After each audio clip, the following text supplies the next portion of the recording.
And you're live on the polls this afternoon, a one-item agenda today. After months of probing, traveling across the country, we now have a document that the NDC can call one that tells them in clear terms how they lost elections last year.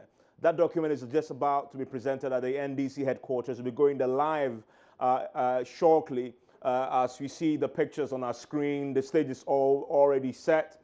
We're ready. We're waiting for the leader of that team, Professor Agbogbloshie, and the rest of the committee members to take their seats before a presentation will be made detailing what they perceive are the reasons why they lost elections. My colleague, Raymond Akwa, will be in the studio as we build up to this all-important press conference. The day we get to know what the truth is as far as the NDC's defeat in 2016 elections are concerned. Raymond, what are your expectations? So first and foremost, a committee that will tell us that these are the reasons why the party lost. But don't forget, they will be willing to tell us what the party allows them to say to the public. Not every other detail, because some of them might be injurious to their future chances. So, of course, for a party of this sort, a grouping that mandated them, the Functional Executive Committee, might have reviewed this document and taken out the things that they believe would not be in the interest of the public knowing. So, a sieved one, of course. And secondly, something else to get the popular support of the party going into 2020. The NDC currently has deep cracks. The NDC currently is also struggling, current leadership, because some members of the party who are also, like even the former defense minister, former majority leader in parliament, in the very person of Benjamin Kumbo, has been saying they need to go for early Congress. Other members of the party said they need to go for early Congress. So these executives would also like to use the opportunity to actually say something that would ginger the grassroots of the party so that they can now fight together against this government and seek to win the next election. So it's all about structures redefinition and not nothing huge and mind-blowing that's going to destroy the NDC itself. I'm sure that's what they're going to say. And it's interesting, earlier this last year, in fact, 31st of December, when the former president, founder of the party, did their anniversary of the 31st December uprising, the marking of it, he sort of laid out what he believes to be the reasons why they lost. For him, it was absolutely clear. Individuals in the party had taken upon themselves roles that they had no capacity taking on, and that they've lost the real values that he used to form the organizations, and that they sort of lost contact with the grassroots and the base of the party. It will be interesting to see to what extent this outcome that is going to be read today reflects what the founders' own views are. And I am expecting that they would have spoken to former President Rawlings before the outcome is going to be announced today, because the intention of the committee was to consult as broadly as possible every single individual who matters in the party. I know they've spoken to the former president, John Dramani Mahama, about his own thoughts. He's on record to have said when he met his ministers that he takes full responsibility for the defeat, because of course, as a figurehead, he takes. He was the leader of the party going to that particular election. You know, he takes that responsibility. But for me, the key thing to watch is how detailed will they be in terms of, are they going to name names, individuals who were given responsibility who probably didn't succeed, or they're simply, to avoid naming individuals, going to give us vague outlines of why they lost the election and what this will mean for the grassroots who have their own perceptions about why they lost elections. Will they accept this outcome? They have a whole big new challenge ahead of them after today in terms of how this outcome will be accepted by the grassroots. That's an interesting point. I was talking about whether or not this particular opportunity will not be used to actually galvanize support. I think that's what's going to happen. Assuming this committee was set up without the Functional Executive Committee's involvement, without also, and check the members from Agbogbloshie to Alhaji Hudu Yaya, straight down to Naval Captain Asasi Jima. These are not people who will be willing to say things that will let the NDC explode. They are not people like former President Rawlings who would like to bear it all and say that let's now put a cards on the table so that everybody will see what's happening, then we can reform the structures. What they are really going to do is to tell us that we had difficulties in managing, in fact, even vague terms, organizational challenges, we have these other challenges. Going forward, we should strengthen the structures of the party. We should make sure we go through this and that procedure. I even doubt if the true copy of this particular statement will be put out there, because it will make no political sense for the party to get that. What may happen is that selected members of the party across the regions may also have copies so that it will guide the organization of the party in these regions. And that's basically what they will be willing to do. Of course, it's an open party, but it's also a party that seeks to win election in the future. So their actions will be heavily guided. I think this is more like a unity form of conference which will call for order in the party. That's more important now, because the NDC is at the brink. A brink of various people who could not speak out against former President John Mahama now coming out boldly to speak. If these members we are talking about were the ones on the committee, it would have been a different case altogether. And shortly we'll be going to the NDC headquarters, where regular host of polls, Gifty Ando-Apia, is standing by with her team. Will be doing justice to this particular report live from location there. I want to stay with us for that, because I'm bringing you the analysis from all the angles as far as this is concerned. This is an important day for the NDC. They use this vehicle as a means of trying to keep party together. I mean, wait till we scientifically determine why we lost elections. We all know that that didn't go as planned, because many party rank and file individuals at the higher echelons of the party simply refused to wait. They hit the airwaves and made a number of allegations against individuals they felt were the reasons why they lost the elections. They attacked individuals. The former president, John Dramani Mahama, was not, left out of the attacks. He himself had come in for some strong criticism. Whether these individuals who've already jumped the gun, gone ahead and told us, in their view, why the party lost, will accept the outcome, especially if it disagrees with their own view, is one of those big unknowns as far as what is about to happen at the NDC headquarters is concerned. But shortly we'll be going to Gifty and her team, who are standing by. They'll take over from us here in the studio, and then we'll hear what Professor Agbogbloshie will read out. Another important thing to note, though, Raymond, is as we wait for the feed to come through, is the current executives, and a number of them have been named as guilty. Yes.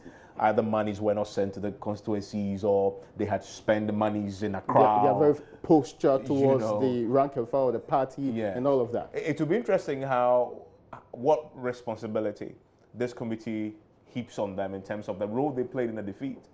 That for me would be one of the key things to watch also. So, for example, what they will be able to say is, as I told you earlier on, there was organizational failure, which means that somebody who is directly in charge of organization, the organizing secretary, the national organizer of the party, failed to do a specific job.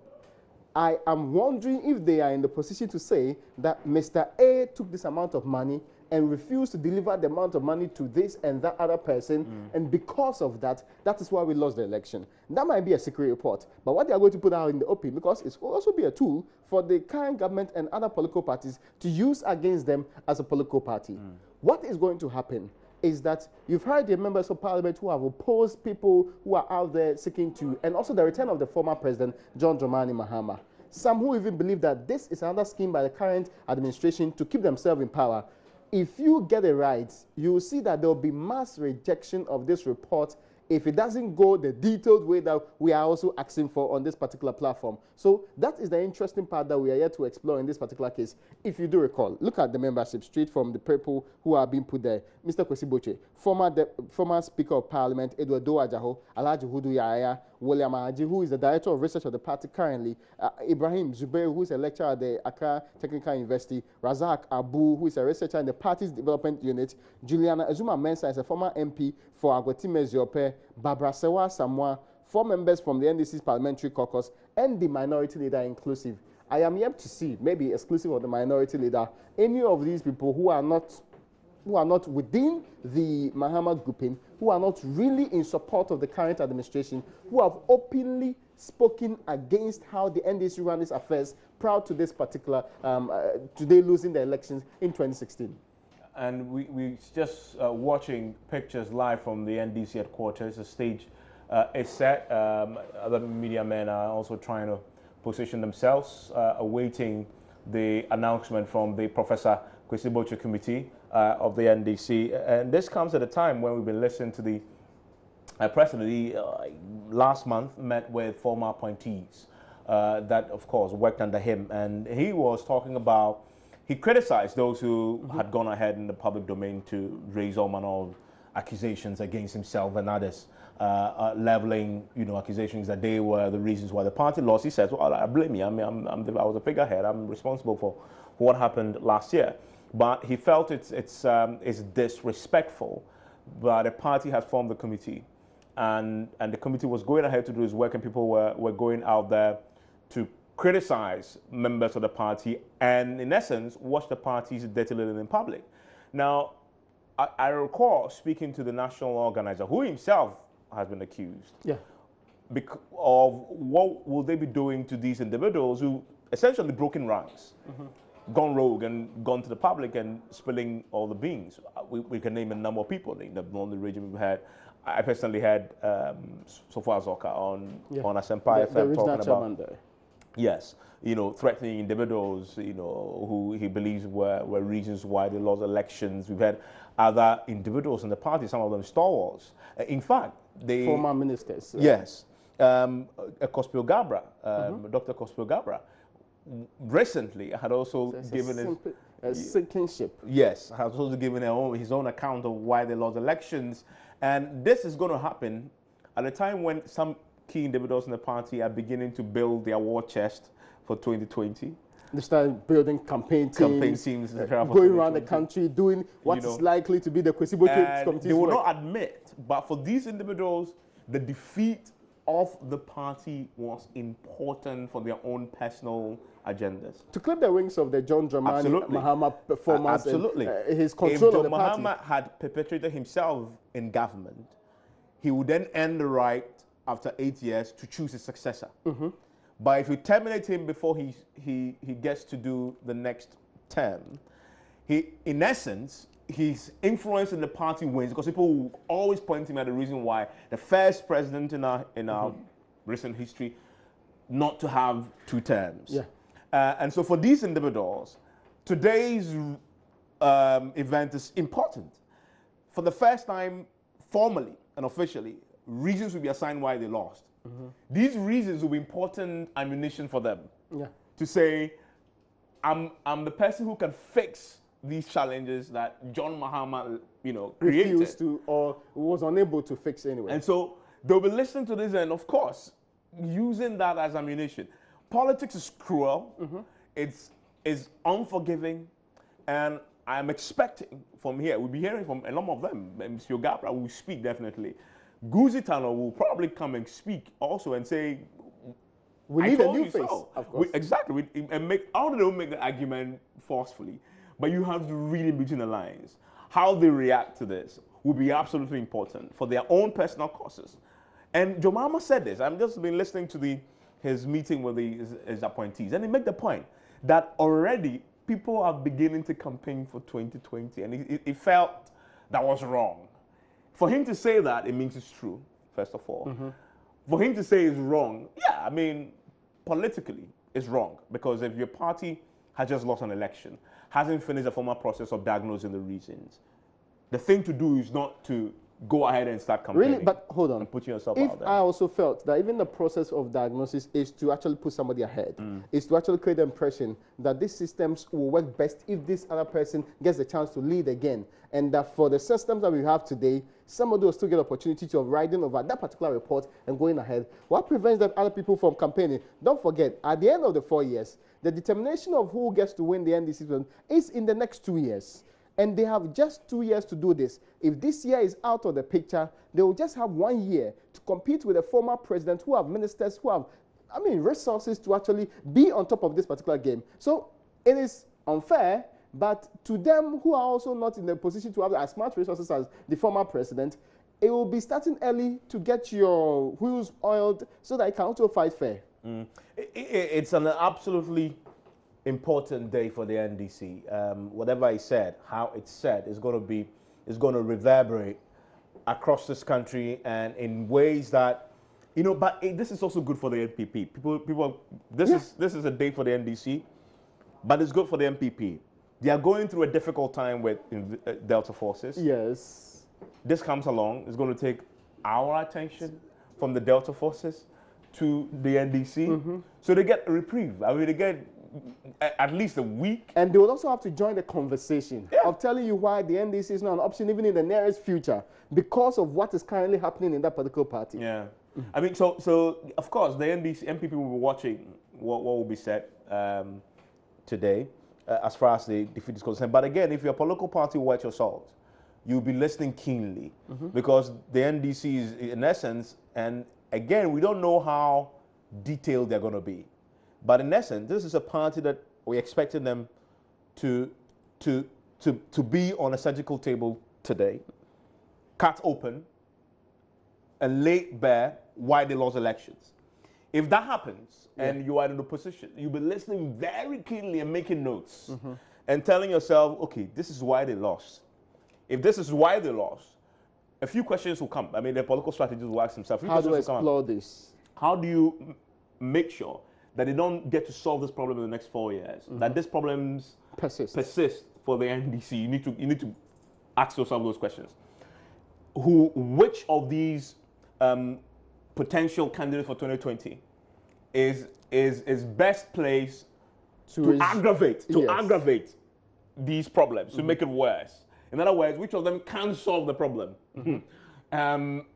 Is it our interest maybe to sponsor that individual?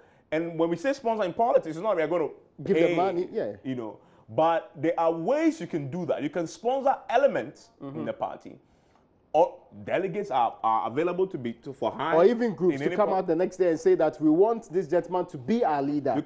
Exactly. And you can form all these, you can go ahead and print posters for the person and post T-shirts. People do that. Yes, of course. I mean, opposition parties do that. I mean, you go ahead and print posters, start putting them around. The man himself is not involved in it, but the posters are already out there. And people don't even believe he's not involved in it because really, that's how politics is done. You know, we've had instances in the past where this has happened, you know. And so that is something that, again, we'll be watching to see how the NPP itself as a party capitalizes on this. And I won't be surprised if already possibly the NPP has a copy of this document. Of course, I mean, it will be in their interest to actually have it anyway. It won't be a surprise at all because this is the name of the game. The name of the game is being ahead of your opponent at all times. Having insiders in the party who can tell you information, give you stuff that you can use against your opponent. The only difference, though, and the reason why this is good, is too early in the day. 2020 is so far away. It's too early in the day for you to, I guess, make too much political capital out of this because you have 4 more years to go and it might wane. But is it not the case, for example, that you wait, you keep it. When you get to the election year, then the candidate is chosen. If it's a repeat of John Dramani Mahama, then you tell the people that this is a person whose party says he failed to do this and that. That's why he lost the election. Why would you be able to trust him in the next 4 years with the mandate of this republic when he couldn't do this and that within that period? Because they use it a lot. Yeah. It's just like using the words of the same party against the other. You remember the conversation that even some of the bigger attacks on Nana Dankwa Akufo-Addo were from the NPP, and that the origination was internal struggles, which then got blown out. Then the opposition took over and actually used it against him. So it is perfectly cool to even keep it in the refrigerator, waiting till the election year to use it. That's why I'm skeptical that the NDC is going to put everything on the table. I think very much so. They're going to be very calculated. Absolutely. And everything they'll put out there will be towards a form of unity building. What we're going to hear is going to be heavily edited. Yes. We don't expect... I mean, look, we are media men. What we'll eventually do is to get a leaked full document. I mean, I pretty expect that will happen. The full document will be leaked some way, somehow. Because it's in somebody's interest that of course. It's in somebody's interest to get hold of that and leak it to the press. The part that we won't get to hear at the press conference. But you raise an important point. And the point that, for me, is the NDC's biggest challenge going forward from here, which is the John Mahama factor, which is that this is an individual who's lost an election, the first president, you know, the first one-term president in our history, still unloved by many, loved by some. But I guess if you look at the evidence of his defeat last year, he has more people unloving him than most people loving him. Now, the challenge for them is every election you run on track record. Yeah. In 2020, they have to run on John Mahama's track record. Whether they like it or not, they have to. If you're dealing with a PNC, they have no track record, of course. So it's something new. Yeah, it's a blank slate. But Nana Dankwa Akufo-Addo has run three times on John Kufuor's record. Yeah. Each time you say, can he still run on his record and win? He has no option. Yeah. I mean, you need to tell people that you can do the job, but how do you prove that? Evidence. You point to the guy who was there before you. Now we have a situation in the NDC where you have an individual. I mean, John Mahama, John Kufuor had 8 years. He's credited with doing a lot of things positively. Some say he had more positives than negatives, and so it's okay to cite him and use that as a track record. But how is the NDC? How can the NDC in 2020? They have no choice. If John Mahama runs again, he's running on his own track record. That is the more dangerous one. But look at the picture this way. Even if he doesn't run again, whoever runs will still have to run on his record. But which one is the lesser devil? Okay, I can see that the visual, we have the national chairman, Mr. Portofi, seated now, about to go. Gifty Ando-Apia is there for us. Hello, Gifty. Hello, Evans. I can see that all is set to roll. First, give an impression of a sense of who is there and who is not there. Well, Evans, I'm quite far apart from where they are at the moment, because I am downstairs where we're mounting our own stage so we can bring our viewers in-depth discussion from the people here. But what I can tell you from where I sit is that I can, right now, as I speak to you, I see Totobi Kwachi just about entering the building. But the General Secretary has just passed by me and been and gone upstairs. I've also seen a number of the NDC stalwarts outside the office. You have a lot of supporters out there. I don't know whether to call what they're expressing excitement, but it looks like everybody is poised, everybody's ready, and they're anxious to hear what the committee has to say about this. You know that we're here and we'll be bringing our viewers live coverage of this particular, this all-important press conference, but I am not in the press conference at the moment. The mood outside, by the way, is that of anxiety, is a little bit of excitement, if I could put it that way. You hear people, you know, saying things. You don't really hear what they say, but it's basically when they see the stalwarts pass by, they just give them all the fans, if you like. But I'm not close by in the press conference. Now, I'll be getting there, and then I can get you all the feedback that we get from there. Evans. Get a sense of, but since you are, outside, it would be good to get a sense of whether the place is filling up already in terms of, party foot soldiers and supporters thronging the headquarters in anticipation of what is about to happen. How packed is a general vicinity of the headquarters at this moment?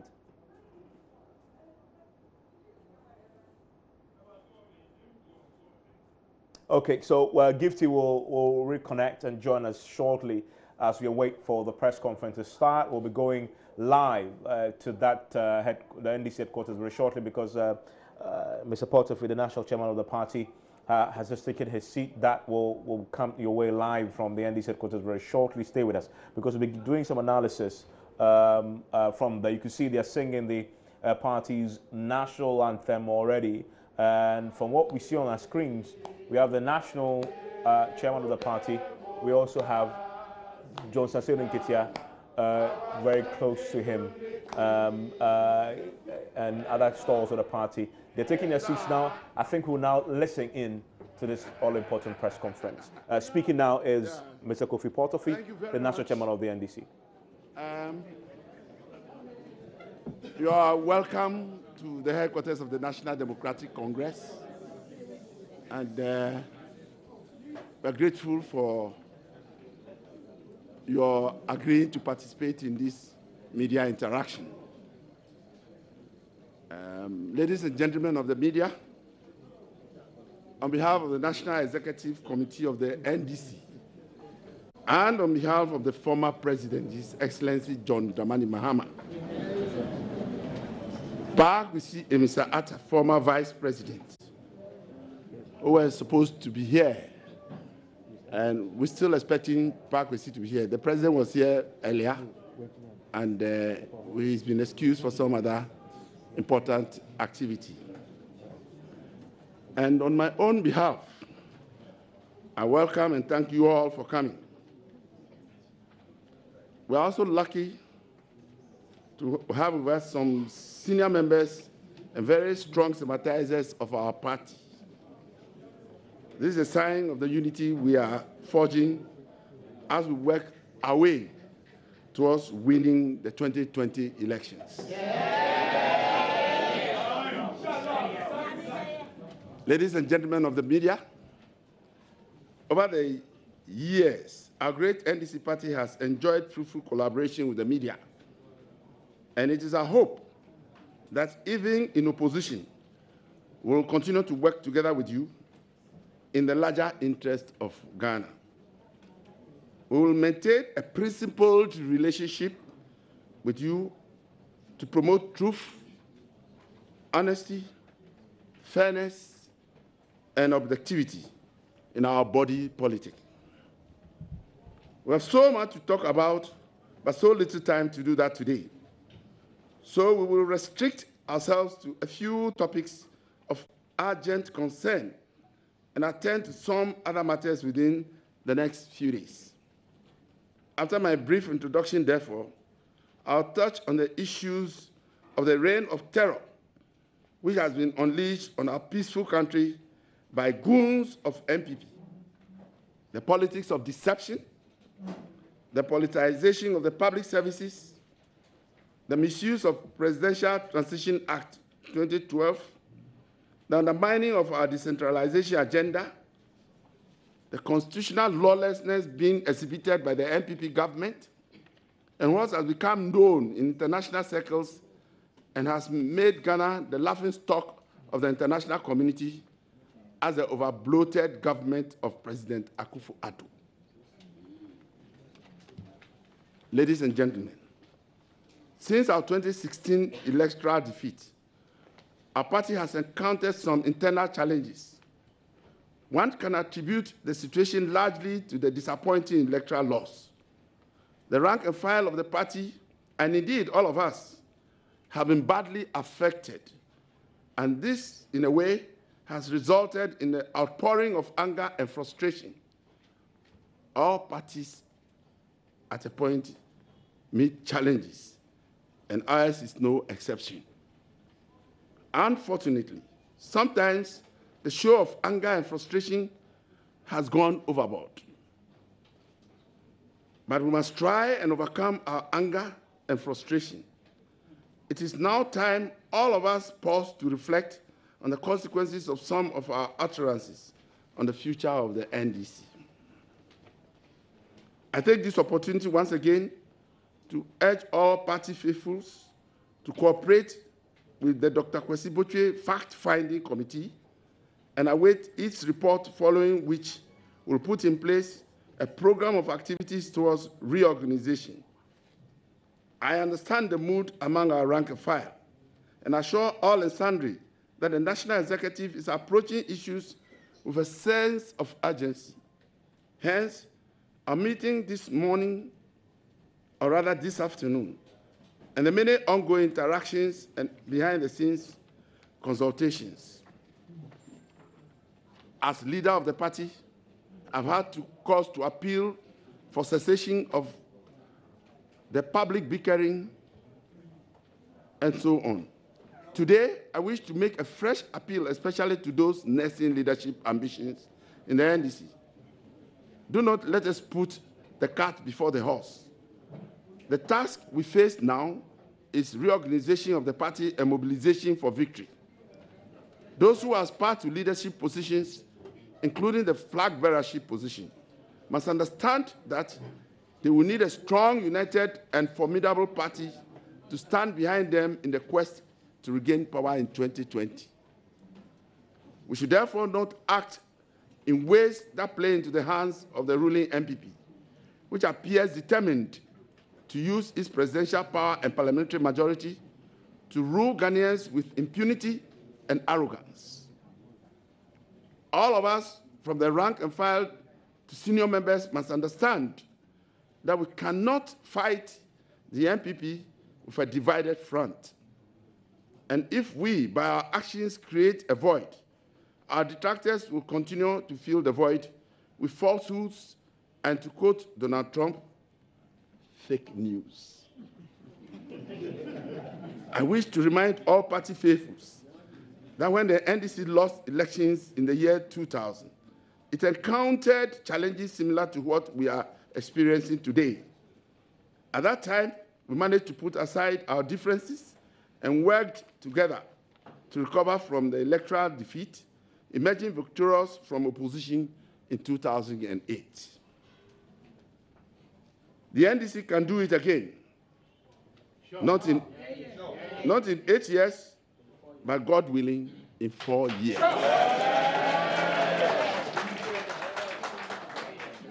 Why am I optimistic that the NDC can bounce back in 2020?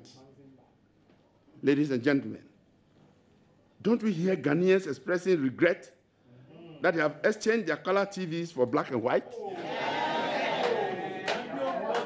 Don't we hear expressions of anger from trotro and taxi drivers over incessant increases in fuel prices, contrary to what Nana Addo promised them during his campaign? Don't we hear the anger and disappointment of parents who are now being told by President Akufo-Addo that the free SHS is not free for all SHS students? Don't we hear the expression of anger from the ordinary Ghanaians who now have to pay 15% higher in transport fares, while the cost of airfare for rich and well-to-do has been drastically slashed? Don't we hear Ghanaians asking the NPP government, where is the competence you promised the country? Don't we hear Ghanaians expressing regret for not taking seriously the warning about Nana Addo's and his all die be die mantra? Don't we hear Ghanaians lamenting the state of abject lawlessness and wanton violence sponsored by surrogates of Nana Addo and his NPP? Yes, indeed, the chickens have come home to roost. The sweet-sounding promises and deceitful nature of Nana Addo's and the NPP have caught up with them, and they are daily being exposed for who they are and the selfish interests they represent. The NDC will reorganize. The NDC will unite. The NDC will make stronger. Having learned our lessons, the NDC will be back. Reign of terror. Ladies and gentlemen, last Thursday, 6 April 2017, a terrorist group formed by the ruling NPP took impunity to dizzying heights when it broke into the cells at the Kumasi Circuit Court and freed their members who had been remanded in custody by a judge. This incident has attracted widespread condemnation by right-thinking Ghanaians. Our position was captured in a press statement issued last week by our General Secretary, Comrade Asiedu Nketia. We stand by it. Indeed, ladies and gentlemen, you recall that about 2 months ago, I addressed a press conference on the creeping lawlessness and violent conduct of pro-NPP vagabonds who had been let loose across the length and breadth of Ghana. Despite the appeal I made to President Nana Akufo-Addo to call his terrorist goons to order, the so-called invisible forces, the armed wing of the NPP, have continued to subject innocent Ghanaians to a reign of terror, including unlawful raids and attacks in their homes and offices. This development is an affront to our democracy, and in particular to the principles of the rule of law. Indeed, since the NPP assumed office, the national mood has become one of fear and personal insecurity, and there could be a backlash if President Akufo-Addo refuses to act. Today in Ghana, we have groups associated with the NPP openly calling themselves Invisible Forces, Kandahar Boys, Delta Force, Crocodiles, and whatever, dispensing fear, terror in many parts of the country, including government facilities and institutions. On the 9th of January 2017, the very first day that President Akufo-Addo assumed office at the Flagstaff House, members of the notorious Invisible Forces subjected a senior police officer to violent assault and battery at no less a place than the seat of government, the Flagstaff House itself. On the 24th of March 2017, another group of NPP thugs, this time calling themselves Delta Force, carried out a dastardly attack on the NPP-appointed Ashanti Regional Security Coordinator at the Regional Coordinating Council offices in Kumasi. The reason for this senseless act of thuggery was that the said security coordinator was not their preferred choice for that position. It also emerged soon after the horrendous Kintapo Waterfalls disaster, in which a significant number of teenagers sadly lost their precious lives due to the absence of professional guides that notoriously violent Invisible Forces had soon after the 2016 elections driven away the professional staff of the Ghana Tourist Authority in charge of the waterfalls. The impunity with which these violent NPP-sponsored gangs have behaved have cast a slur on our democracy. It is sowing the seeds of domestic terrorism in Ghana, seeds that will forever scar our democracy if those engaged in these acts of mindless hooliganism are not brought to book immediately. The real danger in not dealing swiftly and ruthlessly with incipient domestic political terrorism is that it can easily grow into uncontrollable armed terrorism of international proportions. The genesis of Boko Haram menace in Nigeria should alert us to what awaits us as a country if we do not act now. Ladies and gentlemen, you will recall that for several days after the violent Kumasi incident, we brought national disgrace, to borrow the words of Reverend Professor Mate, Nana Akufo-Addo said practically nothing last Monday. For the first time, he publicly commented on the criminal incident, but the president shied away from expressing outrage or total condemnation and chose rather cynically to pontificate on the rule of law. When responsible world leaders express outrage at violence in their countries, it is not because they do not believe in the rule of law. It is because violence should never be condoned under any circumstance. Ladies and gentlemen, as a lawyer, President Akufo-Addo is an officer of the court. He should therefore be concerned when the court is physically attacked and the presiding judge threatened. But President Nana-Addo doesn't seem to care. His public posture has rather sent wrong signals to the judiciary and law enforcement. How else do we interpret the decision of the Kumasi court to treat so lightly violent elements who had escaped lawful custody? That ruling was shambolic and theatrical and only compounds the national disgrace that Professor Mate has described. It will certainly have grave ramifications for law and order in this country. This latest manifestation of Nana Akufo-Addo all die be die mantra could plunge the nation into further lawlessness with grave consequences. Indeed, we now have every reason to believe that the Akufo-Addo presidency is complicit in the violence being unleashed by Delta Force, Invisible Forces, Kandahar, and the like. Ladies and gentlemen, what is even more disturbing in all these developments is the loud silence of civil society groups and some among the clergy and academia who hitherto found it necessary to condemn every action of the previous NDC government from the position of being public and moral conscience of our society. All of a sudden, they have abandoned their neutral outlook. They have ceased being the conscience of the nation.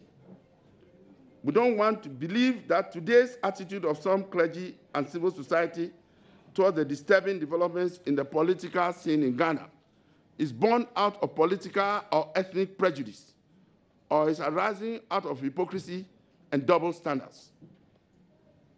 Yes, we have heard from the Ghana Bar Association, CODEO, and the Peace Council and others, but only in respect of the mayhem caused by the so-called Delta Force in Kumasi. But where was the Ghana Bar Association, CODEO, Peace Council, etc., when the NPP brought in mercenaries from South Africa to train these terrorist elements? Where was the Peace Council when, after the elections, these NPP elements attacked, bent down, and in some cases took over operations of toll booths at Fiapre in the Brong-Ahafo region and in Tema at the end of the motorway? Where was the Ghana Bar Association when those goons beat up police officers and chased them out of their offices? Where was the Peace Council when the NPP-sponsored groups murdered 4 NDC activists in different parts of the country, in the Western, Central, and Upper East regions? Where was the so-called moral conscience of society when the NPP-sponsored terrorists invaded and attacked homes of former government officials of the NDC on the pretext of searching for government property? Where were they when these same NPP goons destroyed state property at the Kwame Nkrumah interchange, raided NADMO Health office, raided the passport office, National Health Insurance offices, and many other offices? Where were they? Anyway, we thank God that they have started awakening from their slumber. As our dearly beloved late President, Professor Atta Mills, once noted, what was wrong yesterday cannot suddenly be right today just because the perpetrators are different. I also refer to profound words of Pastor Mensa Otabi, who said, and I quote, "There's a sinister force on the prowl in our nation. It is a force of impunity. It is a force of treachery. To keep silent in such a situation is to allow evil to triumph," unquote. And for those of you familiar with a good old book, I refer you to Job 25, which reads, "The triumphing of the wicked is short, and the joy of the hypocrite is but for a moment," unquote. Politics of deception. Ladies and gentlemen, during their campaign, the NPP promised to restore teacher training and nursing training's allowance. What has happened to that promise today? During the campaigns, Dr. Mahmoud Baumia, now Vice President, accused the Mahama administration of excessive borrowing and promised to put an end to it. Today, what do we see? In less than 3 months, the NPP has resorted to borrowing left and right and center. Recently, the NPP borrowed $1.5 billion and told Ghanaians to clap for them because it is a sign of their competence and their acceptance by lenders. Indeed, the NPP are a bundle of contradictions. Ladies and gentlemen, during the campaigns, Nana Akufo-Addo and the NPP were quite categorical in telling Ghanaians that they will abolish taxes on financial services. Consequently, the finance minister laid a bill before Parliament to scrap it. And what happened? They turned round to surreptitiously amend the bill, effectively retaining most of the previous taxes on financial services. Again, the NPP announced in its first budget that they had abolished duty on spare parts. What happened? They went back and published a list excluding several items hitherto classified as spare parts. The NPP announced the abolition of the 1% duty on spare parts, only to realize later that the tax is an ECOWAS requirement and cannot be scrapped just like that. The know-it-all NPP did not even know about existing ECOWAS protocols. So much for competence. Many more examples abound, and in the coming days, we'll present a more detailed overview for Ghanaians to judge for themselves. Sure. Politicization of the public services. Ladies and gentlemen, the speed with which public servants have been forced out of their offices is alarming. The survival of our democracy is dependent on nurturing a professional and efficient public service. Since the assumption of office, the Akufo-Addo administration has forced several professional public servants out of their offices and replaced them with loyalist NPP members. In 2009, after the NDC had won the elections, Professor Atta Mills insisted on making sure that the professional public service was not politicized. President John Mahama continued in that tradition. The NDC adopted this strategy to show the way and to steer the country away from making public service part of the partisan political system. It is therefore worrying that under NPP, several professional career public servants have been forced out of office. A typical example is the manner in which the governor of the Bank of Ghana has been prevented from completing his term of office and forced to resign from office prematurely. My question is, where are the civil society groups that spoke against winner-take-all syndrome when the NDC was in power? Misuse of Presidential Transition Act 2012. Ladies and gentlemen, the Presidential Transition Act 2012, Act 845, signed into law by the late President Professor Atta Mills, was designed to protect public officers from arbitrary removal from office upon the assumption of office of a new president after a presidential election. But adopting a rather strange interpretation of its provisions, the NPP government has rather used it to remove scores of committed and dedicated public officers from office. The only offense being that they were appointed by the NDC government. The situation is literally a throwback to the old bad days of the 2001 transition, during which the NPP, under the guise of asking public officers to proceed on leave, proceeded to remove hundreds of public officers from office.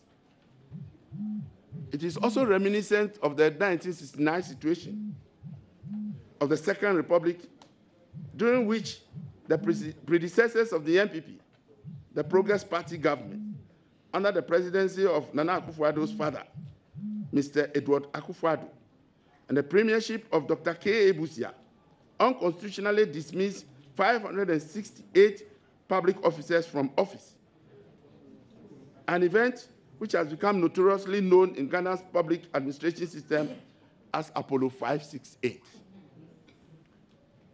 The leopard, indeed, can never change its spots.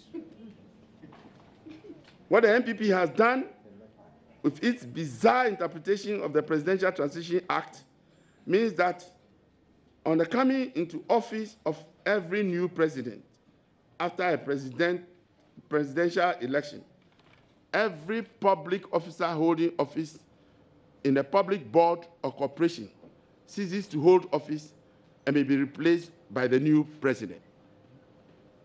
Based on this bizarre interpretation, scores of public officers have been removed from office by the president, Nana Akufo-Addo, and is governed since 7th January of this year in a surreptitious manner and without informing the public.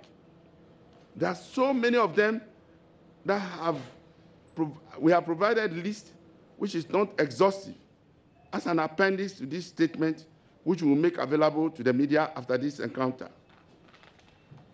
Using the same bizarre interpretation, the government, through a letter dated January 19, 2017, issued by the National Council for Tertiary Education, NCTE, dissolved the governing councils of all public universities, public technical universities and polytechnics, colleges of education, the Ghana Institute of Journalism, the Ghana Institute of Languages, and the National Film and Television Institute, and vested their powers in the NTCE. This is the first time in the history of the Fourth Republic that councils of public tertiary institutions in Ghana have been dissolved in this bizarre manner. We do not know under what legal authority the government took this decision, which clearly strikes at the heart of the autonomy and independence of tertiary institutions in Ghana.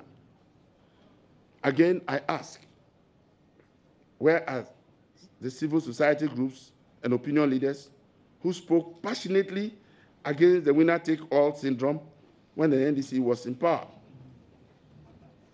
Undermining decentralization and constitutional lawlessness. Ladies and gentlemen, in another bizarre turn of events, the NPP has twisted the interpretation of the Local Governance Act of 2016 to remove from office the head of the Local Government Service, a new office which is equivalent of the head of the civil service. Yet, these are two offices whose holders are guaranteed security, tenure, and protection by Article 195 of the Constitution.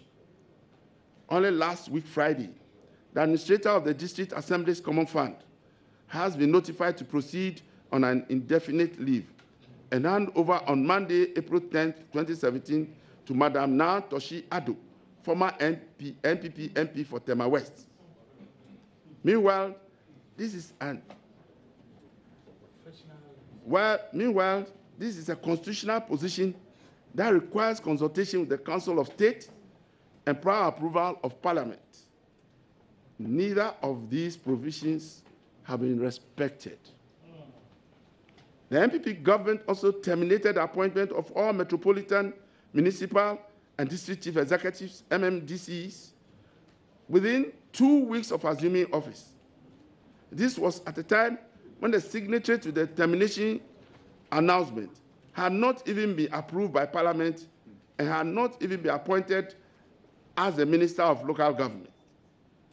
In 2009, when the NDC assumed office, the late President Atta Mills allowed MMDCs to remain in office for 4 months before allowing them to hand over decently to the new MMDCs who were at the time in the process of being approved by their respective MMDAs.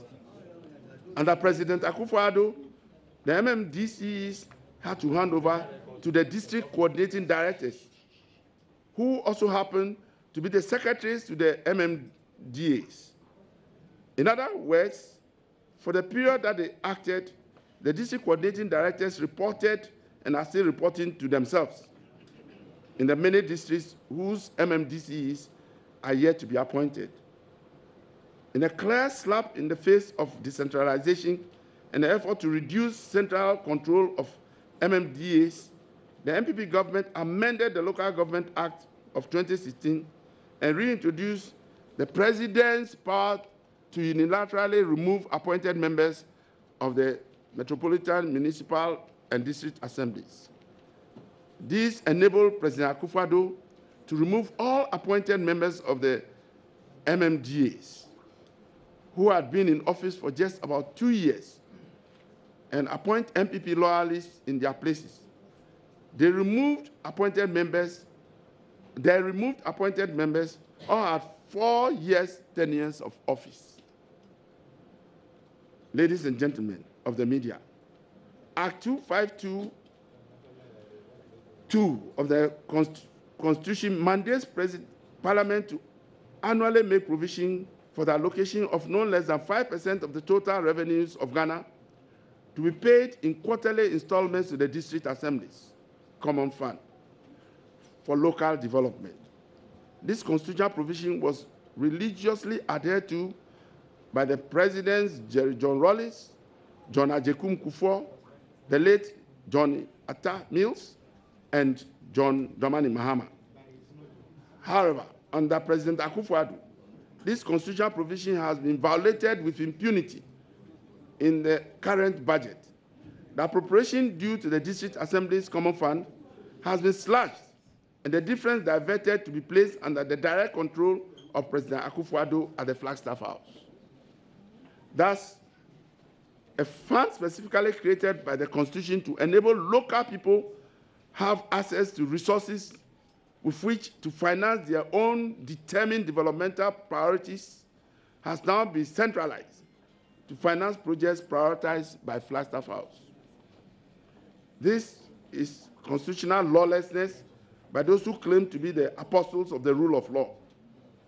As already identified by the minority in Parliament, we will proceed to the cause and defend the Constitution in this matter. Sure. Once more, I ask, where are the civil society groups, professors, religious leaders who spoke passionately against the winner-take-all syndrome when the NDC was in power? Thank you. An overbloated government. Ladies and gentlemen, one pledge that stood out in the heavily plagiarized inaugural speech of President Akufo-Addo was the protection of the public purse. Protecting the public purse implies, among others, avoiding a large and unwieldy government that becomes a drain on the state resources. It means installing a lean government that uses minimal resources to attain optimal output. That is what every competent chief executive does. Since taking office, however, everything the NPP government has done points to the exact opposite. Ghana is now burdened with an unprecedented 110 ministers and deputy ministers. This Obolo government has now been turned. This Obolo government has now been turned into a job creation venture for prominent but unemployed members of the NPP. President Akufo-Addo says he needs 110 ministers for the efficient performance of his government. So he has appointed Minister for National Security, Minister for Defense, Minister for Interior, National Security Advisor, Deputy Minister for Defense, Deputy Minister for Interior, in addition to the IGP, National Security Coordinator. Yet, with so many appointees in the security apparatus, they could not contain a small force like Delta Force. So will President Akufo-Addo now appoint more security, defense, and interior ministers, or will he now look in the direction of competence?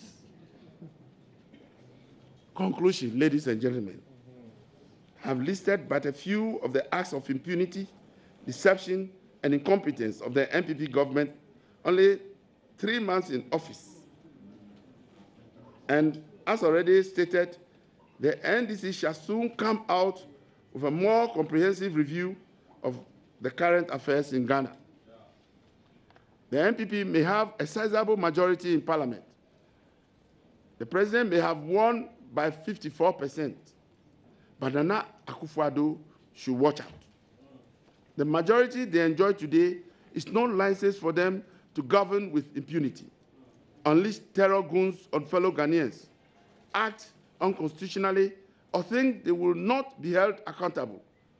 The NDC will not allow the Akufo-Addo government to behave as if they are the monarchs of all they survey. We will closely monitor the NPP government and fearlessly play our role as opposition.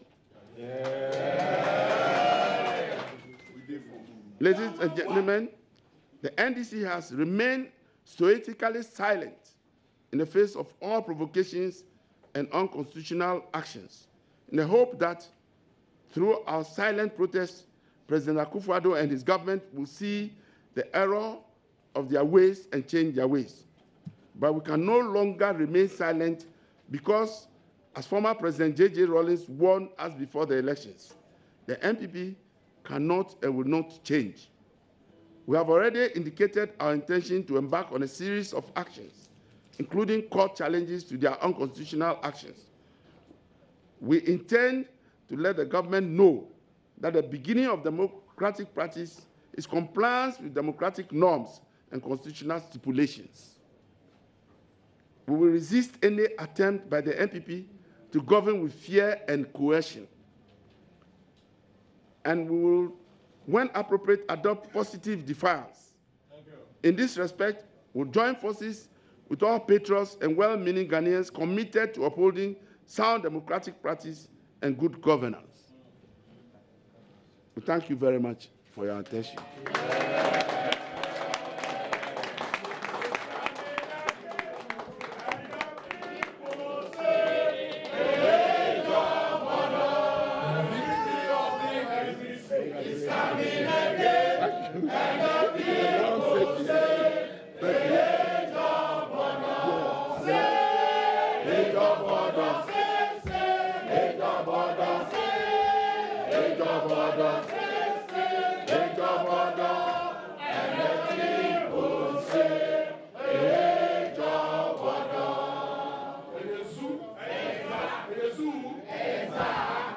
Thank you, Chairman Leader.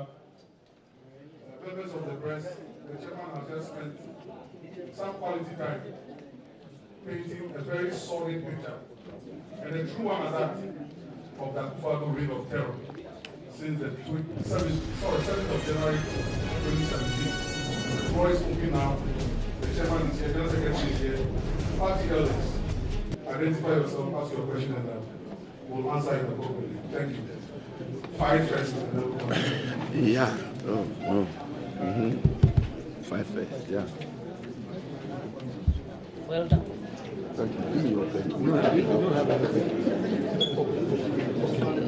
Well, I've just been directed, just for the information of the media, to those who are listening on radio. Because of the seriousness we have attached to this press conference, apart from the national chairman, the leader, vice chairpersons, so Dr. Sekupotufi, vice chairpersons in the presence of Comrade Yogan, Comrade Oswafofo, Anita Bisoso, Betty Molivriso, General Secretary himself, Asili Betia, other members of the national executives, the party elders, Comrade Antoa Boy is here, Comrade Kwame Prepara is here, Comrade Kofito Tobipachi is here, members of parliament, the parliamentary corps are here, led by the Honorable Abeji, Deputy Minority Leader, former ambassadors, Sankudi Ali and Antimoli, former chief executives, members of the parliamentary caucus, and foot soldiers, Olo and his group, everybody. We are all here, and from all the 10 regions, the regional chairman, Greater Accra, Central, Western, Eastern, Brahma, Border, Chairman, Upper East, Upper West. Everybody is here. Our eyes are red. Our eyes are red. And our eyes are red. So please fire the questions. And be straight to the point, otherwise the chairman can straighten you if you don't ask the questions properly. That was you trust. That's what we do. Okay, please go ahead. Yes, gentlemen. My name is Samuel Adonabonike. I wanted to know, after the party closed the election, which is the party set a committee and agent against the court. So I wanted to know the outcome. Okay, thank you for the question. Next.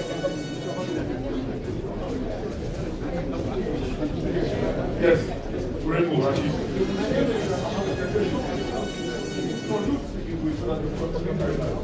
I went for Rainbow Radio. You have indicated that the NDC is going to bounce back year 2020. How are you going to assure Ghanaians that when you win by God's grace in 2020, you are not going to see a repeat of this politicization thing? Thank you very much.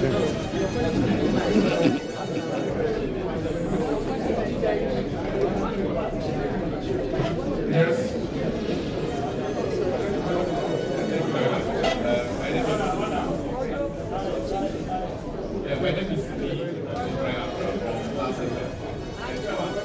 So we're still live at the NDC headquarters, where we are now set for to hear some questions from the press who gathered there today.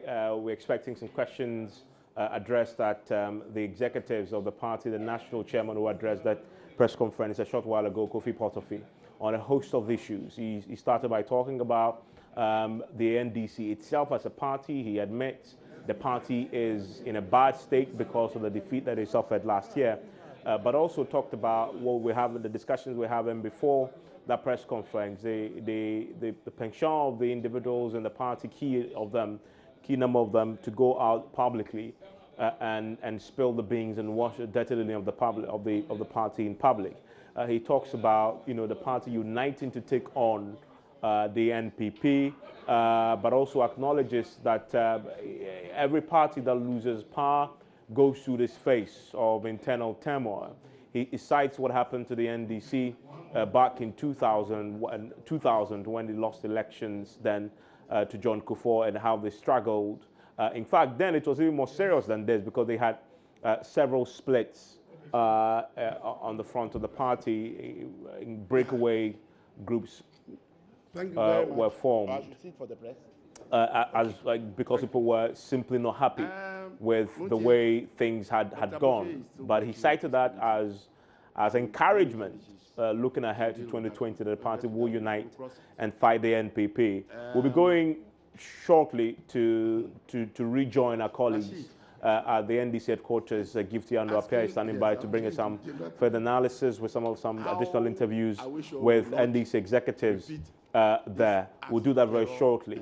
But as we can see, Mr. Portofi is taking questions. He's now addressed the question that was asked of him. We'll take that and we'll continue where Gifty will take over subsequently. As a result of the revolutionary antecedents, since Professor Mills, we don't harbor any of those groups again. And we have shown clearly between 2009 until we lost the elections, particularly last year when we all agreed as political parties to do away with all those groups. And up to today, we have not. You see what I'm saying? And even when our NPP was in opposition, we know, and the press, you are aware, Ghanaians are aware that they brought people from Serbia to train these hooligans. They brought people from South Africa to train them. And I'm sure that we all took them for granted. They are in operation today. They call them in the regions various names. Kanda is for the northern region. The Invisibles, the Bulgar Bulldogs are in Upper East. Rambo for Volta region. Delta Force for Ashanti region. And a lot of them. I can assure you that we have put that behind us years ago. And it's not like we are incapable of raising those groups, but we cherish our nation. We cherish the lives of the people we represent in government.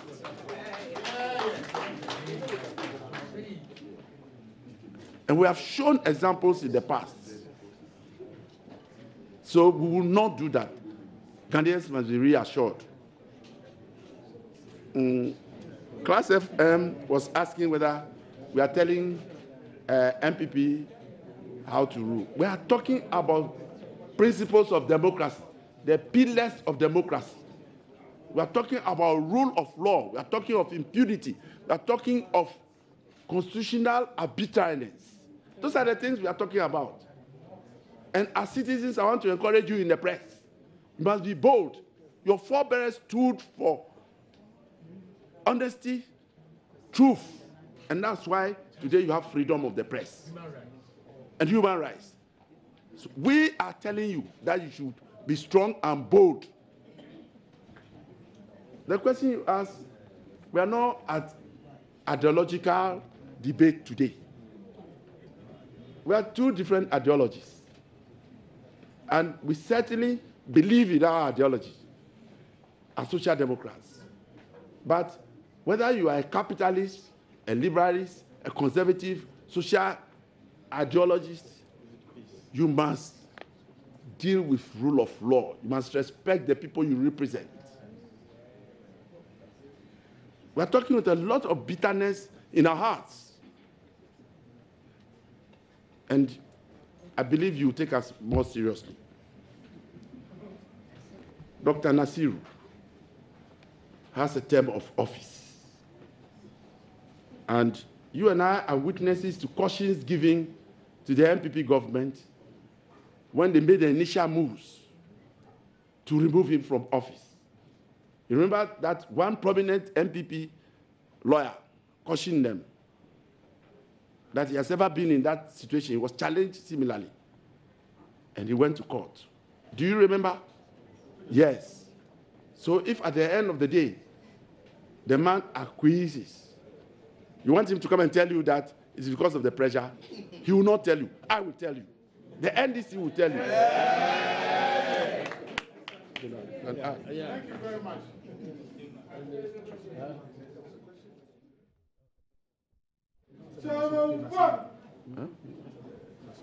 I think that the chairman has dealt with the question. Let General Adam. There is, you see, we have one constitution in Ghana for everybody. So whether you come from NPP, CPP, PPP, DPP, or any other P, you all have the same constitution for Ghana. We are talking about the abuse of constitutional rule. It's not about ideology. We are talking about peace. It has nothing to do with ideology. If you are a capitalist and you are short, won't you die?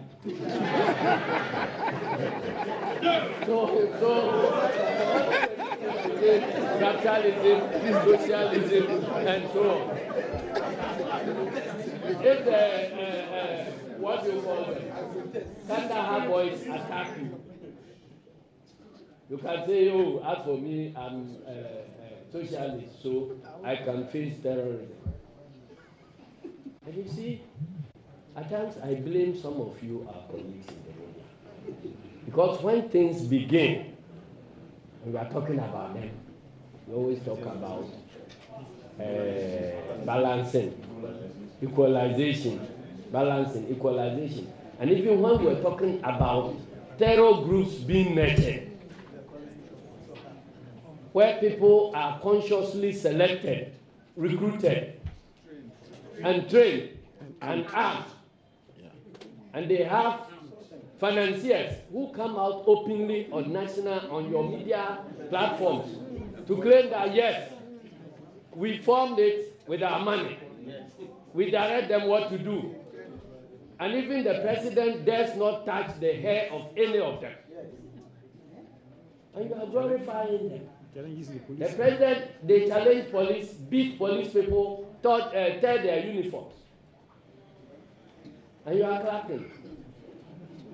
I'm sure the Ghana Bar Association was aware of the attack on workers at health insurance headquarters and other places, the harbor, the occupation of other offices. We never heard of them. Somehow, they thought that they were immune. Now it has come to their turn, they are talking. You better talk before they begin entering radio stations and getting...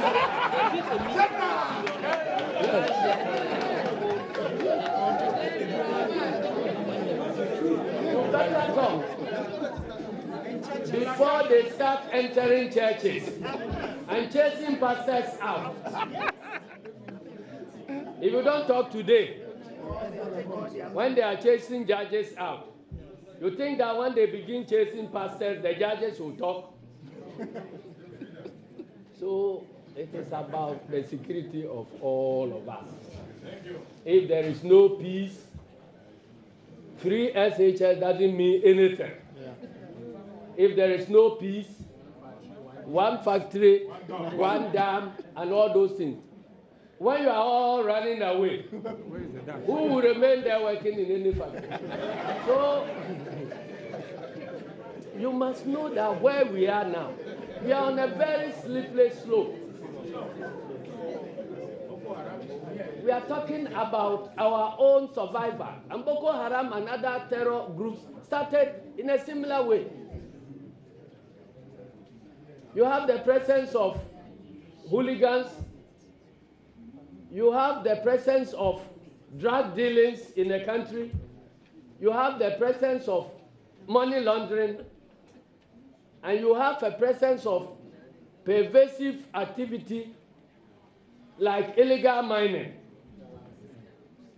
Go and ask Sierra Leone, ask Liberia, what was fueling the rebellion?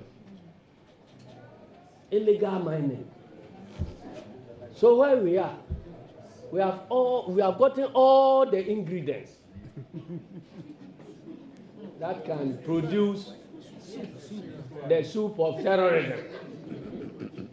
We better urge our president to take action to save Ghana now, or else we will not have another opportunity to correct things.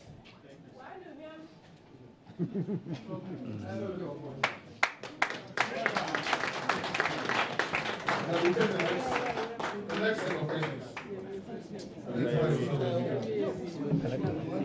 Please, my name is Agbogbloshie. First of all, General, just to touch on, General, with the greatest of respect, you made mention of somebody being bold. Fortunately enough, we have two MPs, Honorable Ahmed and then Honorable Musaka here. First of all, I would like to know, we have this lawmaker who was bold on the national television, bragging, saying he's the brain behind it, he's the one sponsoring them, and he does the IGP, the security minister, whoever involved, the security apparatus, and even the president himself. I don't know, first of all, let me ask, what would be your take as a party NDC on it, and how you are collaborating with your MPs in the parliament to see to it that justice takes its place to deal with this very member of parliament? I'm referring to Honorable Kennedy Ejapon. Now, secondly, the last bit of the list is, some of the view, truth they say is bitter but must be told. You were in government, or you were ruling when this very Sabians and the South Africans came to train this very pushing public service out of office. You mentioned the Bank of Ghana governor, for instance, but the Bank of Ghana governor, in his letter, said he was resigning based on personal reasons. Well, my sister, I think that you have been in this game, you have been around, been doing journalism for a very long time now. And you know, it's not everybody would like his name to be dragged into the media, people discussing him and calling him to explain whatever that it is. What on earth will cause a governor of Bank of Ghana to willingly and voluntarily agree to resign barely a year in office? More so when there's clear evidence that since the man took over office, there's been a lot of improvements, things are changing, the city stabilized before the election, inflation was coming down. Almost all the monetary indicators, we saw improvement in the indicators. So what would cause a man like that to want to voluntarily resign if undue pressure was not put on him? But if he did not voluntarily resign, why did he then write in his letter that he was resigning on personal reasons? People who don't want anybody to talk about that, they don't want to have any complications. So he, in effect, is lying to the entire populace. He was just being diplomatic. He was just being nice. That's a lie. If you did not resign on personal grounds and you say you did, that's a lie. Your radio station, your TV station can ask you to resign from the station based on something you might have done or you didn't even do. You can choose not to talk about everybody else who have resigned. It's my personal decision. So in effect, it's a normal managerial strategy. Language. I see. The man wants to go and do other things. You don't want the impression created out that I was fired. It could dent even him if they come out that way. So in order not to have any dent around him, he come out to say, okay, voluntarily I've resigned. But you and I know that the man didn't resign voluntarily. He was compelled to leave office. Who compelled him to leave office? Of course, Anadu and his government. I mean, you would know. You're closer to him. Okay. Anadu and his government compelled him to leave office. Why? Well, they don't like his one at their party member. They didn't appoint him to the position, and so they think they must leave. You see, there's a point that we must establish. That particular position that the man held is an office that is created by the Constitution. The Constitution says that a new government cannot just push out of government. You have a tenure of office. You are supposed to finish your work before you can move. When NDC came into office in 2009, there was a governor in place. We didn't remove that governor. We didn't change that governor. That governor stayed in office, finished his work before a new governor was appointed. You know, this country, every country that wants to develop, every country that wants to move on, we want to harness all the human resources that are available. Civil society, we really want to protect sub-state institutions, and this is how we have taken the Constitution. But when this arbitrary use of power, people are sacking people left and right without recourse to the provisions of the law, it becomes problematic. I see. Let's look at how you describe the NPP administration. Your chairman just called it the Obolo government. They've explained the reasons why they think it is necessary to have the number of people that they put there. Does the explanation they provide not make sense to the NDC? Does the explanation they provide make sense to you? I'm asking you. Does it make sense to you? You answer. Does it make sense? You tell me. Does it make sense to you? You tell me. Does it make sense to you? You tell me. I'm sure Ghanaians are listening to you. Your party people are listening to you. They want to find out whether it does. It doesn't make sense to Ghanaians. It doesn't make sense to me either. That the government of flag bearer, who not too long ago was screaming and shouting all over the place that we are spending so much money on the state and we don't have money for developmental activities, comes into office, money that goes to these assemblies where development must take place for the ordinary people to benefit, you slash it down. Money that goes to the presidency is increased. Government persons are appointed, more than 110 ministers of our population. It has never happened in our history. So what explanation would they profess? This is the man who told us that he has competent men and women. One would have thought that with your competent men and women, just a few people, you should be able to deliver. Competent people don't need a huge number, a large number to do the work. So if NDC that you describe as incompetent, use a few people. Take Ministry of Information. We put together as Ministry of Communication as one ministry. We had only 2 deputy ministers. Today as we speak, you have Ministry of Information. You have a minister over there. You have 3 deputy ministers. You go to Ministry of Communication, you have a minister, you have 3 other deputy ministers to do the work that either 2, 3 people were doing. Now you go to Ministry of Education, you have a substantive minister that is supposed to be in charge of Ministry of Education. You have appointed another substantive minister in charge of tertiary education. So what we are saying in fact is that tertiary education has become a ministry on its own. It has become a ministry on its own. And you think that is not problematic? You think that is not deception? You think that people are not seeing clear that you have just come to loot the state to enjoy yourself? And that's what he's doing. Is that the employment he created? A promise we're coming to give to the people of this country? I'm afraid. I see. Well, we're here at the NDC headquarters where a press conference has just ended. It was addressed by National Chairman of the party, Mr. Kofi Potofie. We're having a discussion on that press conference, and I've just been joined by Minority Chief Whip, Alhaji Muntaka Mubarak. So you're welcome to the show. So this is our special edition of The Pulse. We're coming to you live from here, and my name is Gifty Andwapia. Of course, I have got 2 strong gentlemen here. Let me find out for me, don't you find it interesting that in this press conference, your chairman consistently refers to Professor Mate and Dr. Mensa Otabel?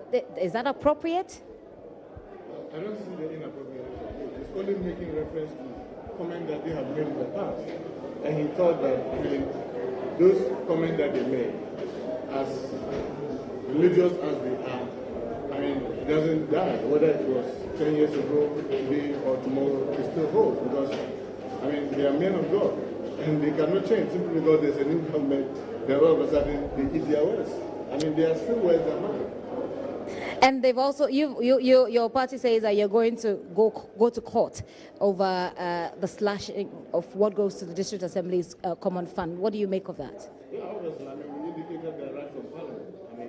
I am even very strongly thinking that we need to do more, with some of the others, like wanting removal of public service. Let's try it. I keep, since morning, I've been arguing with my colleagues, look, let's try them at the school board, let the school board see that it is in order, then it becomes the order of the day. Then you know that when you are being recruited into public service, then you know that you don't have tenure. Regardless of what the test is, you just don't have tenure. So it is better for us to test them in court so that we ascertain them. Because, the one that is most shocking is the one for the Disassembled Common Fund. Because you are supposed, nobody has occupied that office without being vetted. But today, we are having somebody occupying that office without being vetted. Yes, and no, I have no qualms or any problem with my colleague. But the principle is that we have never gotten an administrator of common fund entering into that office when that person has not been vetted. All the president is doing is torpedoing Parliament, trying to put the cart before the horse. The one person has not finished his tenure. You're asking him to go and sit home indefinitely because there's Article 71 person. You'll be paying that person while the person is sitting home. you engage another who will be sitting in that office. Yes, definitely, because one, apart from the inequity and the unfairness, because I remember very well that I was in Parliament. I mean, I've had the great privilege of being on the appointment committee for 12 years. I was in Parliament when Mr. Finn was being vetted, and we were with information that there was a renewed clash in the area, resulting in public disorder. About one government, it ran beyond 2009, all the way to 2011, and he had finished his term. He was satisfied that he was not mistreated. So if a new person is coming, he was going to back that person. That is what we thought we were going to have, because then the late Professor Moss has set a pace that, even if you remember that time, yeah, we have so many people within the party. Okay, I just have to interrupt you quickly, sir. The IGP, Mr. Asante Apietu, is addressing the media on what happened, the violent clashes that happened in Agbogbloshie, and we might have to cut over to that press conference and pick that quickly. When I return, I'll still engage members of the NDC here about the press conference that they've had today and what we are to expect in the Kwesi committee. Do stay with us. Steps to maintain law and order. One, we have created a command post at the scene to ensure continuous security of Agbogbloshie and its surrounding areas. We urge all citizens to give any information to the command center in person or call 0299206800. These numbers have been printed. The regional commander shall be available to attend to such persons at the regional headquarters, Accra. He can also be contacted on phone number 0244 68240. 3.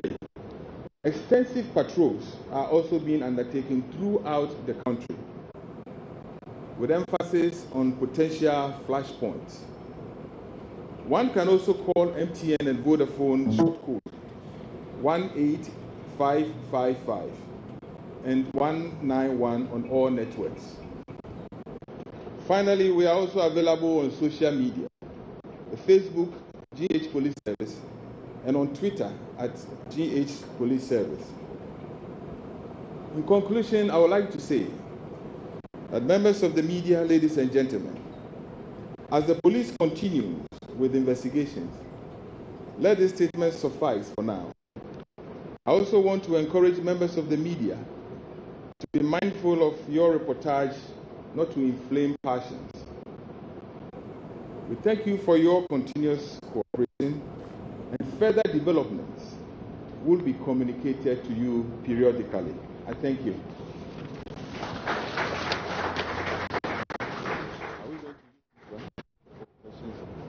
So that is the IGP there, Ms. Asante Apietu, there addressing the media about what is happening in Agbogbloshie, and that is something that I'm going to dominate the discussion that I'm having here. Well, coming to you live. This is a special edition of The Pulse on Joy News on Multi-TV. We're coming to you live from the headquarters of the NDC, and I'm engaging Mr. Fred Agbogbloshie, who is Deputy Communications Director for the NDC, and Minority Chief Whip Alhaji Muntaka Mubarak. Alhaji, you were on the floor before we crossed over to the IGP. The way you are teaching the public service. Right. I strongly feel that we need to test it. Because like I was saying, I mean, Mr. Nicole left as administrator of Common Fund in 2011, in April 2011, for Mr. Finn to check. But Mr. Nicole appointed under the NPP administration. And when Professor Mills came, he respected that office. I mean, you remember when Obama was in this country, he was telling us, let's build stronger institutions, not stronger persons. Now we have, after late Professor Mills have made all these sacrifices. I mean, when even the party rank and file were thinking that, no, they did it in 2001, and this is the time to retaliate, he stood his ground, said that, no, what was wrong yesterday cannot be right today. Yes, which has not been able to do. And it's shocking. The press release statement that we just did today, just check, 32 so far, and we are still counting. 32, that is really very serious. These are very competent persons that were occupying these offices. Now you remove them. 3 things you are doing to this country. you are drawing these offices into partisanship, which all of us need to be mindful. Serious partisanship, because definitely when the next government comes, you can't expect to say that, oh, you did in 2001, and then one came and said, oh, let's allow it to go. Let's allow it to go like Professor Mills did. Then now you came back and repeated it, and you expect it to be glossed over again. I doubt whether it will be fair to our party rank and file if we do it again. So when you do that, you are drawing it to partisanship. That's one, very, very important. Two, believe me, you'll be encouraging corruption. Because if I know, as a public officer, regardless of the instrument, the act that protects my office, that gives it some independence to be able to work to protect the national interest, what will be happening is that I'll be working to protect a party interest. People think that corruption is only stealing public money. But people still want to protect party interest, even if they still have a security of tenure, let me tell you this. You may not believe me. I was the majority chief whip. There have been a number of times that we had serious disagreement with Mr. Finn. And at a point in time, we all came to respect him. So no, this is not right. We are not going to do it that way. Please, allow me to do my work. If you want me to quit, you can tell me to do that, but let me do my work. So we all came to respect him. Because, for example, why am I saying this? Sometimes the common fund comes, not all the money is sent to them. We say that, look, can you give it to the MPs first? They say, no, I'm going to do it based on the formula. I'll give it to the assemblies, a portion. I'll give the MPs common fund a portion, the school feeding a portion. He will insist to do what is right. Now, such a person is being thrown out, and at the expense of a particular party person who knows that in 4 years, he or she may have to suffer the same fate. The person will be necessarily be drawn into doing things that will favor the party. And by so doing, you are just being corrupt. Because look at the division of corruption. That is the second leg. The third most serious thing that all of us need to watch is that you'll be encouraging lawlessness. The law is there because it is not for nothing that if you look at Article 252, and then even Article 70, that set up the administrator of the common fund. It says that with the prior approval of Parliament. It is for a good reason, because you have the chairman of the Electoral Commission. We didn't say it should be approved by Parliament. You have the Auditor General. It didn't talk about Parliament. You have the NCCE, the SHRAG. But for the common fund, it says that that person needs to be vetted by Parliament. And when you look at the Constitution, Article 2524, it says that Parliament should ensure that whoever occupies this office is somebody who is going to be equitable and effective in the running of the office. Is this something you're going to raise on the floor of Parliament? Yes, we have. Unfortunately, they are doing it at the time that Parliament is on recess. Exactly. And Parliament has about almost 5 weeks to come. Imagine what 5 weeks would do to this kind of story. So I am of the view this morning telling my colleagues that, look, let's go to court. Let the Supreme Court say that it is right. And then we'll also use it as a standard. But let us not only be lamenting and be sitting down with attesting it. And that's why I have respect for Honorable J.H. Mensah. I met him in Parliament. When in 1997, the then government thought that his ministers could continue. J.H. Mensah said, no, they went to court. The court made a pronouncement that no, even if your government is continuing, you have to still go back for vetting. I think that as NDC group, let's take this thing to court to make sure that the right things the right tones are set. So do you have an idea when you're going to court? Well, I mean, like I said, it's a party, it's a group. You cannot just unilaterally say that I am going. You need to get the backing. Let's say we all agreed, finally, that with regards to the capping, the common fund, we need to go to Supreme Court. It was a collective decision that was taken. I would want to be able to build consensus with my colleagues so that as a group, we take this into court to get it tested and so many other things. Yeah. Quickly before we let you go, Honorable Muntaka, please stay with us. Let's look at the NDC and reorganization. This is a theme that was very strongly reiterated in your press conference today. It says the NDC will reorganize and will come back and it will win the election in 2014. Your chairman mentions people who want to be people who have leadership ambitions. Who exactly is he referring to in this? We know that the name of the minority leader in Parliament has come up. Well, I think that the chairman of the party didn't mention anybody's name. If you check the Constitution of the Republic of Ghana, once you are 40 years and above and whatever it is, you are qualified to become a president. Our party's constitution allowed everybody who is qualified by the same constitutional provision to become a flag bearer of the party. There are too many people in the party who are qualified to become flag bearers, including even the minority, with several people in the party. I'm more than 40 years. So if I choose to put myself forward, I have the right to put myself forward. All he is saying is that we need to build the institution first. The institution that you want to come and lead, let us unite, let us build our, close our ranks and build that institution. That once that institution is strong, anybody who comes to become the leader will be able to smooth right and get to become the president. That is what the chairman is saying. So who are the people who with presidential ambitions? We've heard the name of the minority leader in Parliament, Haruna Idrisu. A few other names have come up. Is President Mahama coming back? Yeah, I don't know. I don't know. So, Honorable, let me bring you in. What's the party's strategy for reorganization? Well, I mean, like my colleague, I believe, has been telling you, we believe that there will be no party without the base. You can never have a structure without a good foundation. Once we have to reorganize, we need to go back to our roots. That is the branches. And the party has already elaborated a program of when to start reorganizing the branches.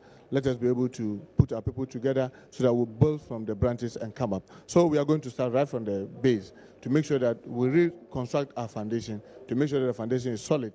And the timetable is, I mean, from 29th of April, we are kicking the road starting. I mean, we'll start running to the branches and then be able to build it up, hoping by the close of this year, we'll have reached constituency and then to region so that at West, in the West scenario, by December 2018, we have our national executive in place, we have our flag bearer in place as per our constitution. President Mahama coming back, we've heard a number of people say that there are people pushing. I like what he told us today. He says that, look, gentlemen, the issue of whether I'm coming back or not is not the main thrust now. Can we fix our structures first? Can we be able to identify exactly what were the lapses?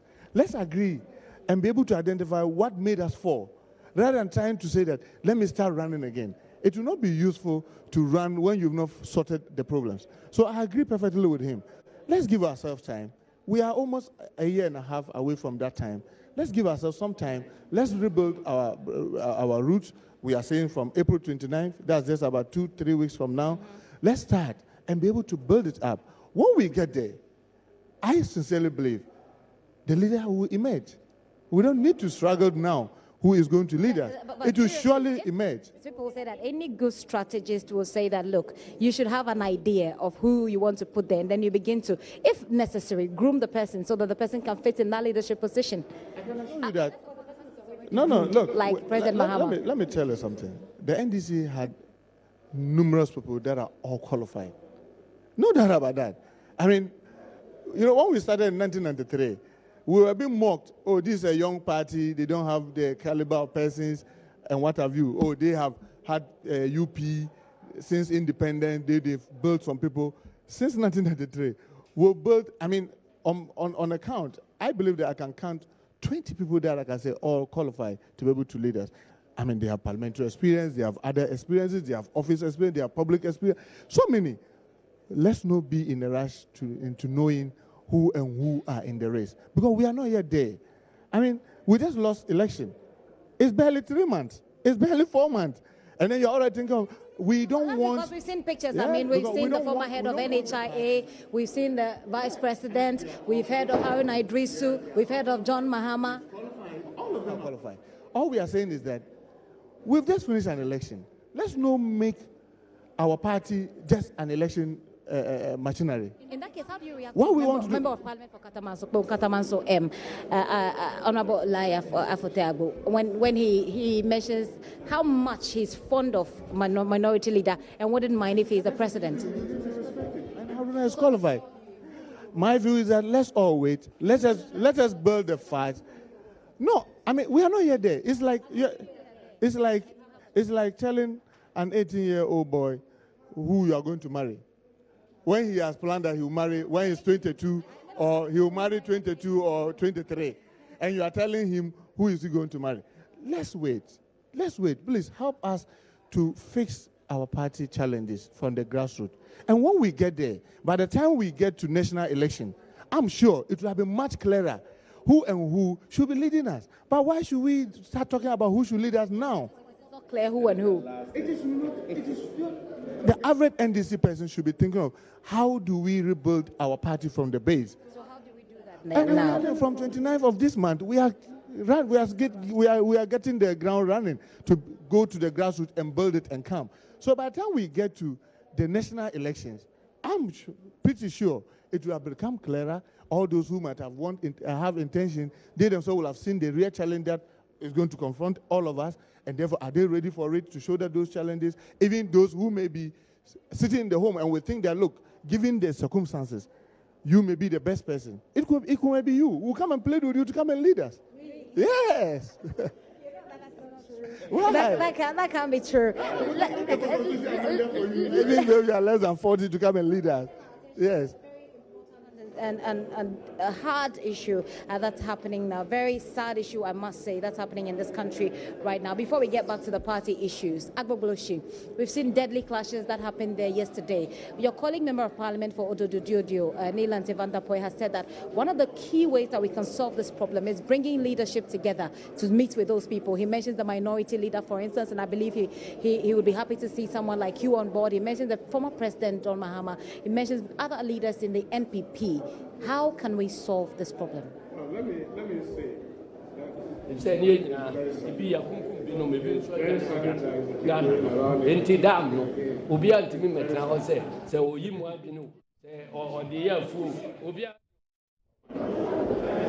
not doing good to ourselves.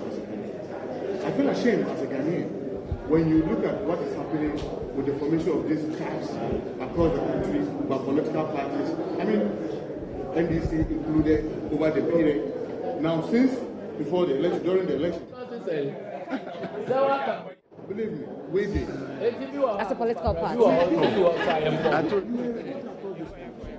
me when during the election you saw us NDC carrying the visual youth and have well-bodied youth around.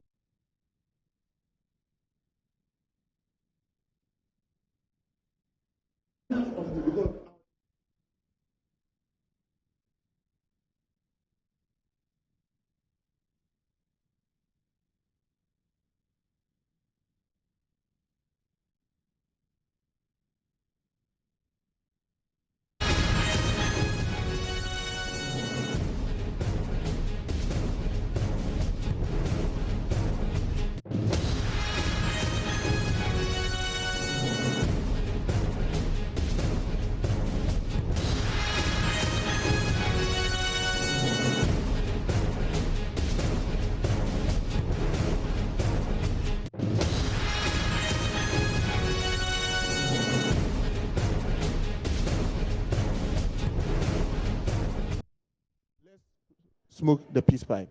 Can we share this station into two? So that they are on one side, you are on that side. And listen, let me just tell you. Let me tell you something. Let me just tell you this. Let me just say, it worked. Between 2009 up to December 2016, both of them were there working. Then the moment NPP came, they said that the others will leave. Dealing with the symptoms of the problems, but we did not deal with the roots. No, that's that's at the end of the day, it's still killing people. To talk to our supporters.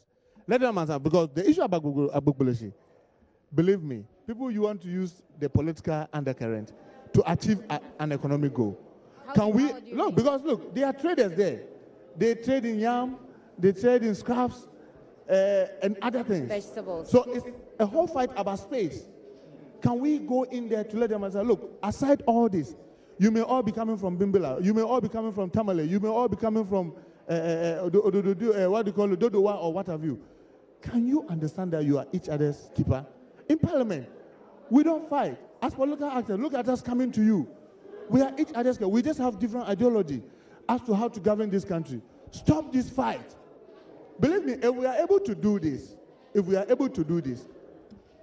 able to get this thing nipped once and for all. But so long as we don't do that and we continue dancing around it, and then I alone go, and then he is in different political party, don't agree.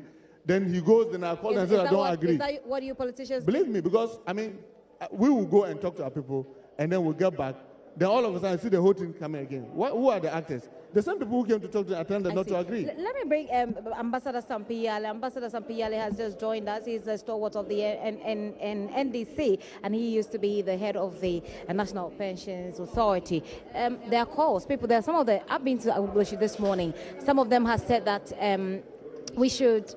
They're calling on governments to close down the place, just make it a center for doing business and not necessarily a habitation point, so that you don't have people living there. Do you think that this will help solve the problem? Well, I was a former member of the Accra Metropolitan Assembly. Okay. And we had sought to stop the build-up at Agbogbloshie because it was seriously impacting the Kole Lagoon, which we wanted to drain. But we remember that AMA even went to court. And at that time, I think it was Vice President Ali Mahama, whom the Agbogbloshie people appealed to. And then he said that they should give them some time. And that we should deal with this matter with a human face. Okay. The AMA went ahead and built another settlement beyond the Amasaman. But the group is still there. Now, if you go to Agbogbloshie, you will see that on daily basis, carpenters are erecting wooden structures towards Kolebu. And it's becoming a whole settlement on its own. Now that we have such more than 1,000 people living there, it has become more of a human settlement problem. And if you have a human settlement problem, you don't solve it politically. Because if you want to move them, one group would align with, let's say, NPP, and NPP would say, don't move. And then another group will align with themselves with NDC, and NDC will say, don't move. This is the cause of the problem there. But the problem there is not a political problem. Like Montika is saying, it's an economic problem that has been translated in the political realm. And I believe that if the police service, if the political parties, and all of us would come together, we can resolve that matter and remove the people. Because it's also creating an ecological problem for the environment there. You know, we agree the people there are traders, but they should be trading within the environmental rules of this country. They should be trading as traders and not as politicians. That's the way I see it. But at this point, the problem is already out of hand. So the problem is not out of hand. You know, throughout the life of the NDC, we did not find any problem between the whatever at Agbogbloshie. Really? Oh, yes. Because if even it did, we took two positive steps. No, but that's not true. I mean, we saw when the Accra mayor tried to get them out of there, we saw the problem that it brought, that they marched to parliament to yeah, but that's a different situation. I mean, what I'm saying is true. What you are not saying, what you are saying is not the truth. You see, what I am saying is that. So I'm looking at the general disturbance. What I am saying is that from that place. During the time of NDCs, such disturbances do not take this nature, because we don't go and encourage our people to take arms. So are you saying that the NPP deliberately... I am not saying that whether it is NPP or NDC, but I'm saying that during my time, since 98 that I've been an assembly member to district chief executive up to this time, NDC has never wanted to encourage anybody to take arms for purposes of space or anything. And the records are there, check. The NDC, during the NDC time, you know, the whole of the northern region, all the conflict in the northern region, we managed to calm it down. You see, just so you don't feel like we have an intruder, a former member of parliament faculty has joined us, Baba Jamal has joined us, and he'll be a part of the discussion. He's already chipping things in here and there. So I'm up with your point about what the NDC was able to do with Agbogbloshie to make it. It takes two to fight. You understand? When we were children, we were going to fight, and your mother comes to support you, you become emboldened to go and cause destruction. What we did as government is that anytime there was a problem in Agbogbloshie, we will call our leaders there and say, hey, we are in government and we have the duty to protect the peace. That's what we did. That is what we did under UT Mensah, under anybody. It only came to the time when government decided that these people should be removed because it was creating the problem that we are seeing now. And you saw the backlash. So you try to remove them. Should that's what some of them are calling for. Should they be removed? For me, from an environmental point of view, it's becoming a problem now. You know, the whole of the drainage of Accra ends ends up at the Kole Lagoon because of the drainage there. But go there on daily basis. They are dumping refuse in that. All the waterways that lead to the Kole Lagoon now have been blocked by the activities. So from the point of view of environmental concerns, they don't have to be where they are. I see. Let me find out from Abajama what he makes of the Agbogbloshie situation. It is a very sad and unfortunate situation. It is something that shouldn't have been allowed to even occur in the first place. I think that the security forces should have had a hint of what was going to happen there, because this is not something that just happened, but had some undertones. Well, we understand that someone stole a mobile phone. No, but that was the immediate trigger of that problem. But surely, if you have heard some of the information, some of them they have seized toilets, they have rooms are being problems and all those things. So all those indicators were there. So personally, I thought that the police should have picked some information on the ground, intelligence on the ground, and had been able to put certain measures in place to prevent this happening. But so far, they've been able to keep the situation under control, wouldn't you say? That's good for all of us, and we expect them to do more, to station more people, and to do more to ensure that there's absolute peace there. That place is very volatile. You are dealing with a very serious business center where most of the people are settlers and not highly educated area. All right. So when you are dealing with such a group, it's very, very delicate. And I think that the security forces must make sure that they have their hands on everything in that place. I would even expect that there must be a police post in Agbogbloshie. There is a police post. There is a police post there. This morning I'm talking about stationing a force, not just a police post, but stationing a force in there. I see. You understand? Because that small area, if you look at the number of people there, the number of businesses there, in Ghana, all tribes are in there. So I was expecting that not just a police post, but we can have even a whole detachment stationed somewhere around there, because this is not the first time, like he was saying. There had been some disturbances in the past. But you see, but this nature and this level is something that maybe we have not witnessed. Well, okay, before. I'll come back to so that we wrap up this conversation. But quickly, let me just let you know that we're coming to you live from the NDC headquarters. This has been a special edition of the Pulse on Joy News. We came for a press conference, addressed, of course, by leadership of the NDC. We're wrapping up this conversation and going back to the studio so that business life can go on. But in here, we'll still continue with the discussion. My name is Gifty and many thanks for your time.